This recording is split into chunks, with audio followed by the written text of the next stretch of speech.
Hello everyone, welcome back to the video lecture of soil mechanics. Now we are starting with the new unit, that is soil compaction. Okay, so what is soil compaction? Why do we do compaction for the soil? So that we can remove the air voids as much as needed for our structure. Okay, so what is compaction? It is the artificial application of the load, okay, and it is repeatedly, and we'll do it repeatedly, and it will be a kind of impact loading. Okay, so artificial application of impact loading repeatedly, that will result into compaction. Okay, so and during compaction we will provide little bit of, like, we will provide water so that lubrication will be there, and after that what will happen, air content will reduce, because we are putting impact loading. Air content will reduce, and water will and with the help of water we are reducing the air content, so it will be, there will be some rearrangement of the soil. Okay, the structure of soil. Now if we go, what will be the thing, what will be the result of compaction? Soil density will increase, and its air voids will be decreased. Okay, and compaction is measured in the terms of gamma d. Why compaction is needed? First of all, air voids will decrease. Why it is needed to decrease the air voids? So that we can increase the shear strength. Okay, so shear strength will be increased, and air voids will be decreased. And yeah, we have one more term, that is consolidation, that we'll study further. Now we are going to study. Now we are studying compaction. So we'll compare compaction and consolidation. Okay. So what is compaction?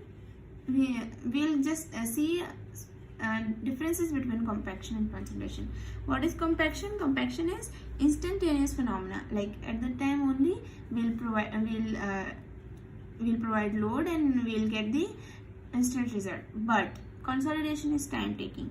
Load will be gradually provided, and the settlement, any kind of settlement will take some time to be shown. Okay, next is soil is unsaturated.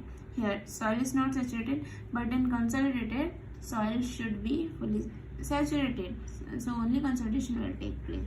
Now what is compaction? It is achieved by reduction in volume of air voids. Okay, but here pore water expulsion, the water that is in pores, that will be the expulsion of that water will be taking place here. But here only volume will be changed due to the air voids. Okay, now reduction in air voids. Now there are so many methods to do compaction, or here just simply static load will be applied, and after some times only that will be consolidation will be visible. Yep. So here you can see three-phase system. Air will go. Only will be having two-phase system in compaction. Here air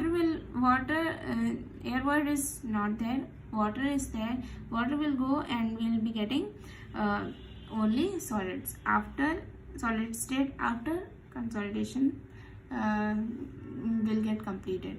Okay, next thing is we will go to some laboratory test. Okay, so there are some laboratory tests to calculate the compaction. That too we have told it that it will be in terms of gamma d, and that is standard Proctor test and modified Proctor test. Okay, so this is not for our concern. We will just see the graph. See gamma d, and we'll plot one graph between gamma d and optimum moisture content. Okay, so it is OMC gravel, and for optimum moisture content this graph will be for gravels, and down to that for well graded sand, and down to that for poorly graded sand. The last will be for clay. Okay, so now we'll see the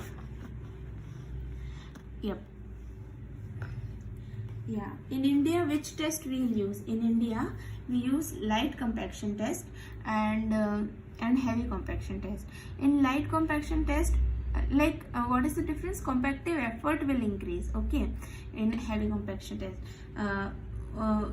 That means energy will increase. Now light compaction test, what will be there? Weight of hammer will take as 2.6 kg, height of fall will be 310 mm, volume will be 1000 cc, and 3 layers of 25 blows will be provided, okay. So this is, if this is standard, means light proctor test.